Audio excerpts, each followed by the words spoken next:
Invocación al Cristo. Cristo amado, permite a mi espíritu elevarse hasta tus plantas para beber en las verdaderas fuentes de la sabiduría y absorber tus vibraciones poderosas de amor y fe, de purificación y fuerza espiritual y material, de poder espiritual, de paz, comprensión, salud, prosperidad y armonía para derramar sobre mis hermanos.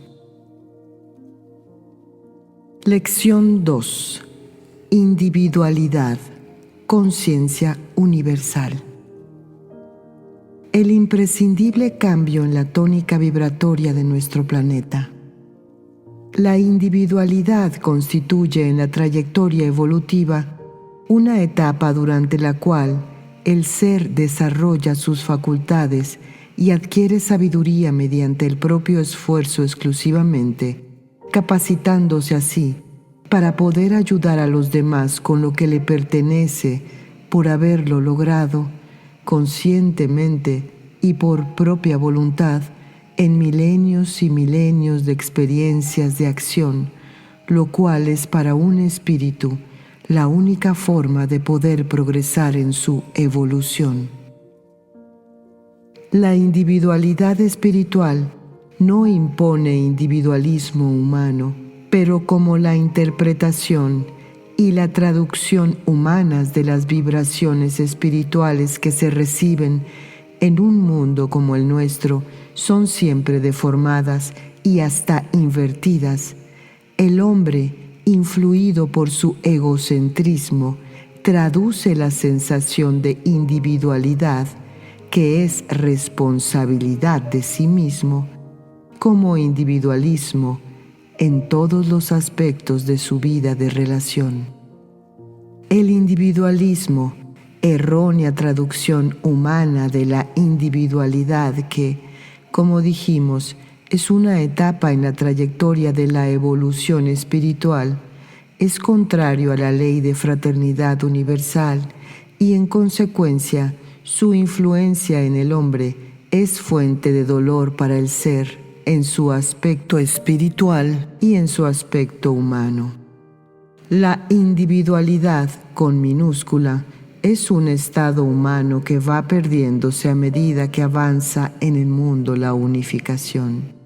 En realidad, la individualidad espiritual es simplemente una denominación que damos a un periodo en el cual cada ser debe progresar por sí mismo mediante el uso amoroso y, en consecuencia, acorde con la ley, de su libre albedrío y su voluntad.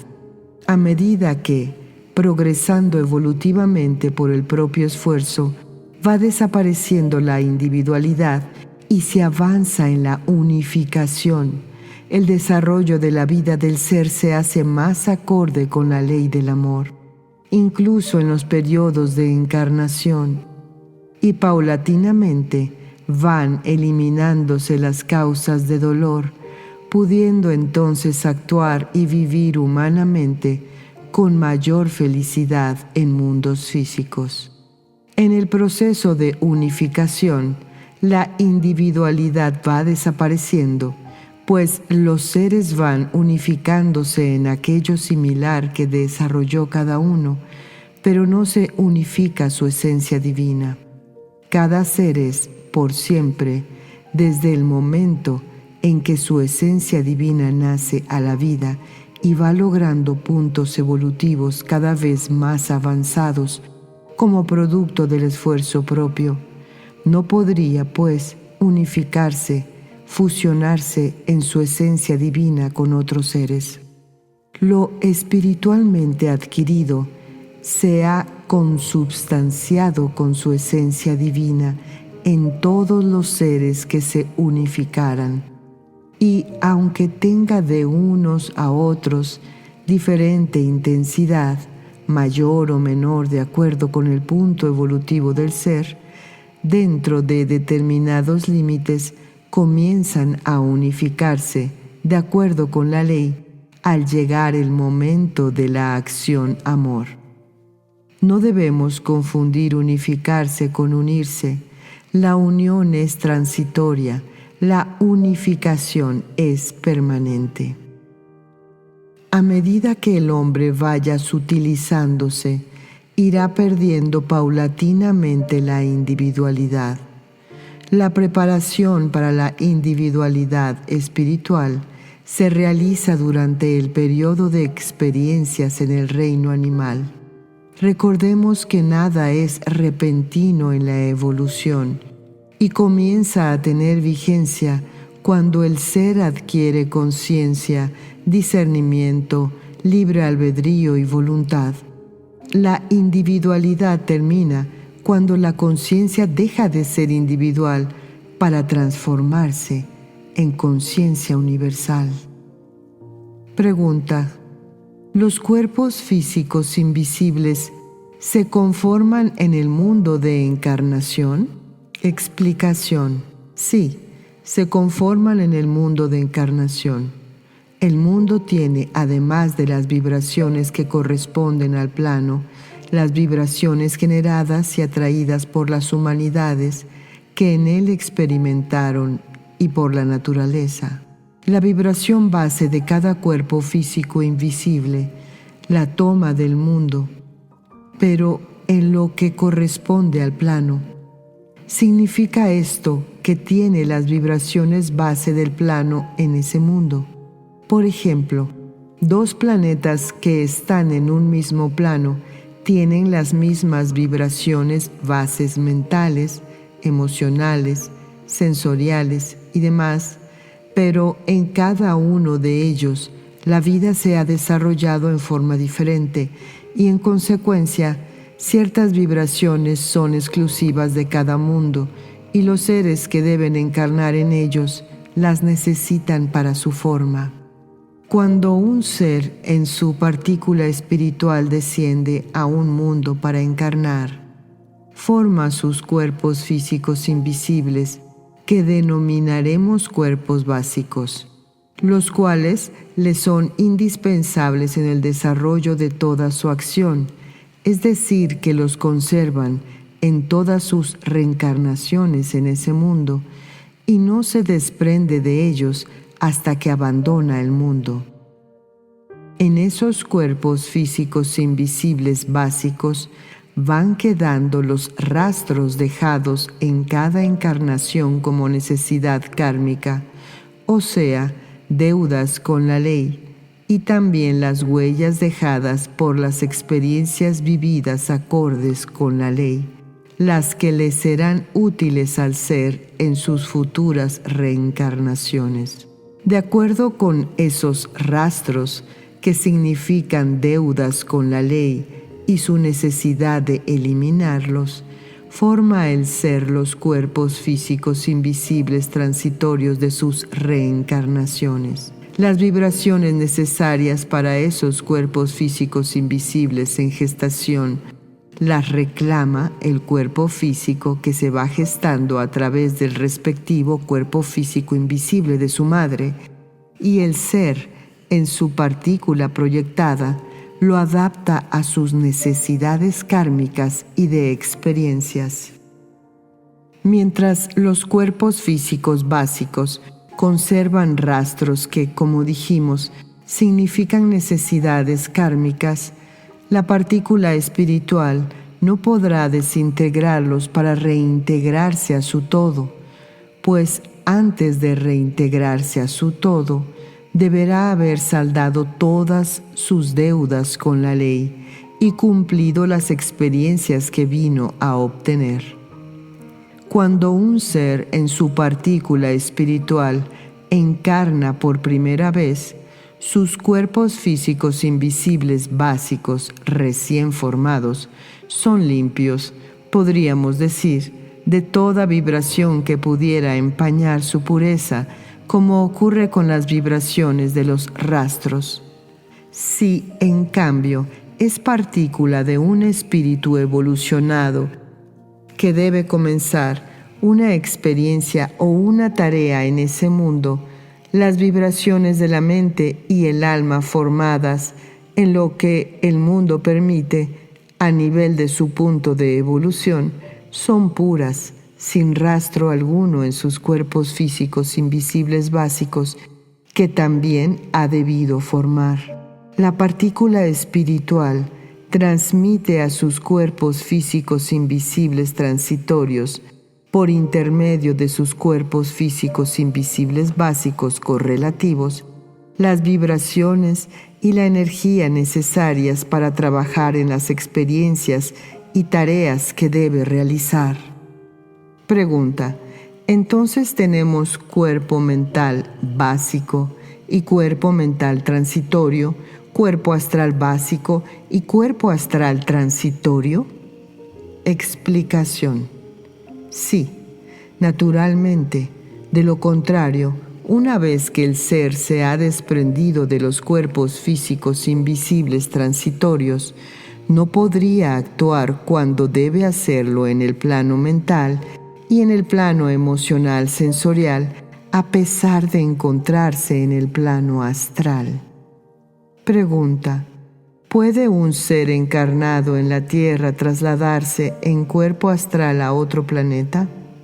Explicación: depende de su calidad espiritual. Si espiritualmente está exactamente dentro de los límites vibratorios físicos invisibles de nuestro planeta, no podría trasladarse a otro planeta más avanzado, porque cada planeta, de acuerdo con su punto vibratorio, tiene un límite vibratorio en todos los planos físicos invisibles, límite que la calidad espiritual del ser encarnado permite o no superar. Si por su calidad el espíritu puede responder a las vibraciones físicas invisibles de otros planetas, siempre que la ley lo permitiera, podría un ser encarnado en este mundo trasladarse para realizar una tarea de bien en otro planeta. Esos traslados son sumamente breves. Un ser de un planeta avanzado puede trasladarse astralmente a otro planeta siempre que sus vibraciones tengan un cierto punto de similitud con las vibraciones que corresponden a ese planeta. En su traslado, sus cuerpos físicos invisibles, mental y emocional, sensorial, le acompañan en sus vibraciones más sutiles.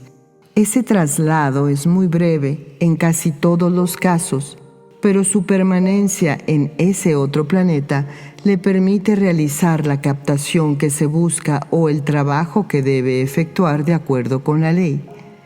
Pregunta: ¿la vibración astral de dos planetas de un mismo plano y de un mismo sistema solar puede ser similar? Explicación: sí, puede ser similar, porque al nacer, los planetas del Sol ya traen las sustancias correspondientes a los diferentes planos físicos invisibles, de manera que pueden tener similitud, aunque no igualdad, pues responden a distintos momentos del Sol. Además, cada planeta va conformando su vibración propia a través de los milenios del desarrollo de vida en ese planeta. Un grupo de planetas nacidos de un mismo Sol tendrían características determinadas porque todos están constituidos por elementos en un estado vibratorio similar. Pero como luego de haberse realizado, digamos, una eclosión que dio lugar a la formación del planeta, el Sol ya había modificado su estado vibratorio al nacer de él en otro momento otros planetas. Estos pueden tener características diferentes y la vida física puede diferenciarse de unos a otros dentro de un mismo sistema.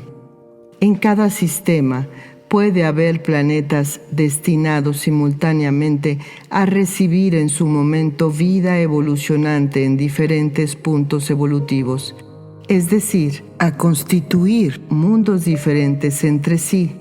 Esto se debe a diferentes estados del Sol, pero se realiza siempre de acuerdo con la ley de evolución y las necesidades de la vida evolucionante.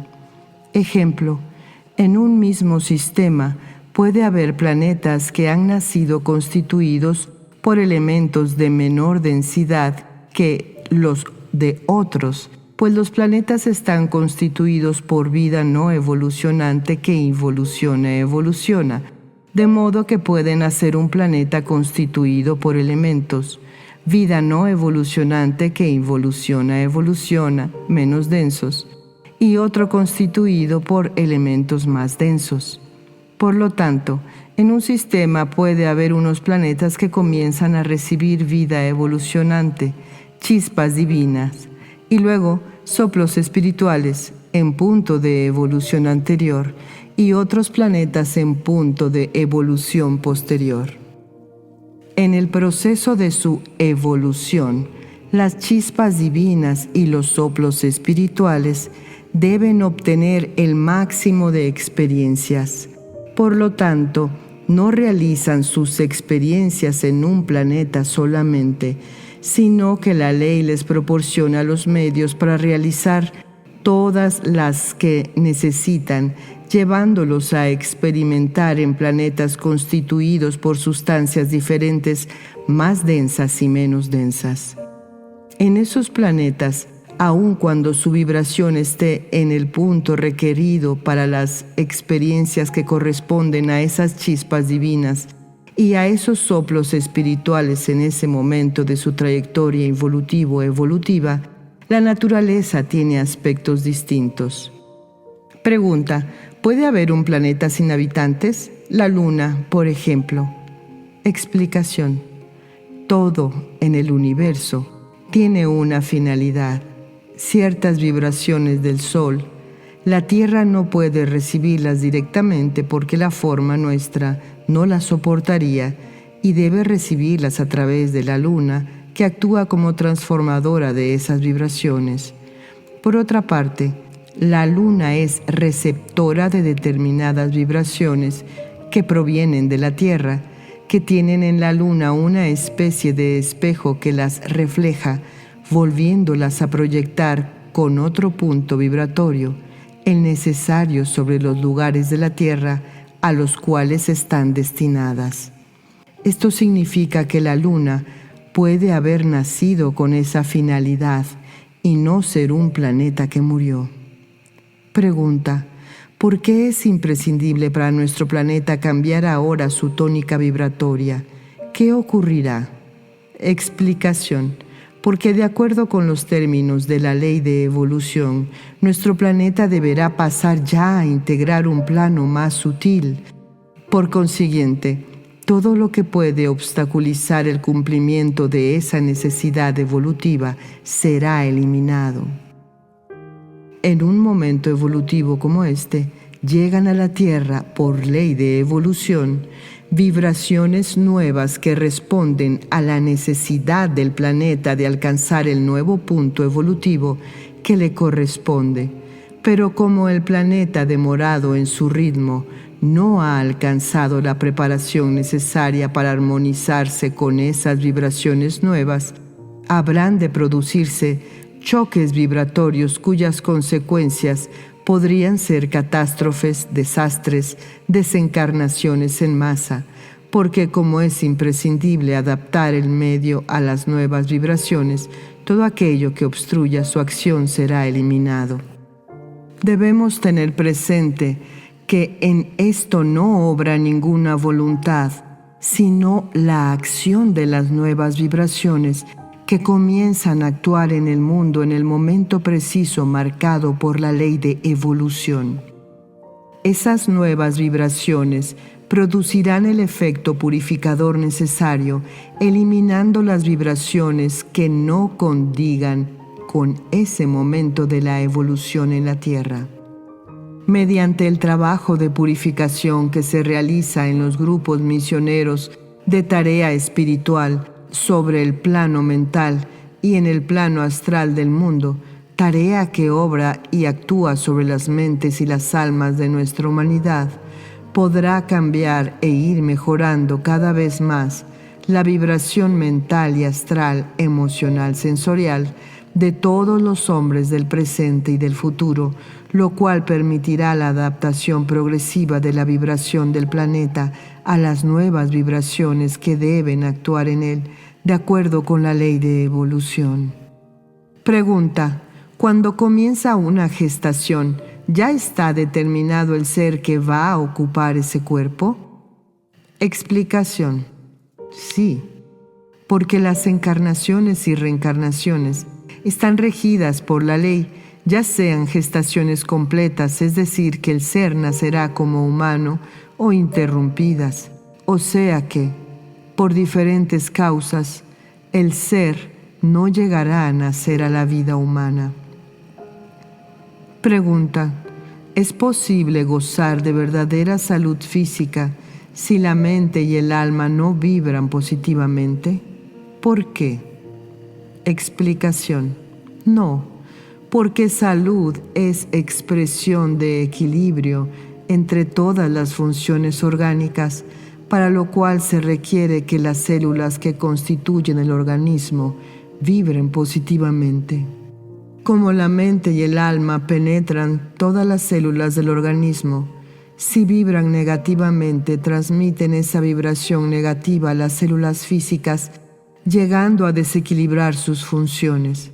Las vibraciones negativas atraídas y generadas por las humanidades han ido infiltrándose en los planos sensorial, emocional y mental.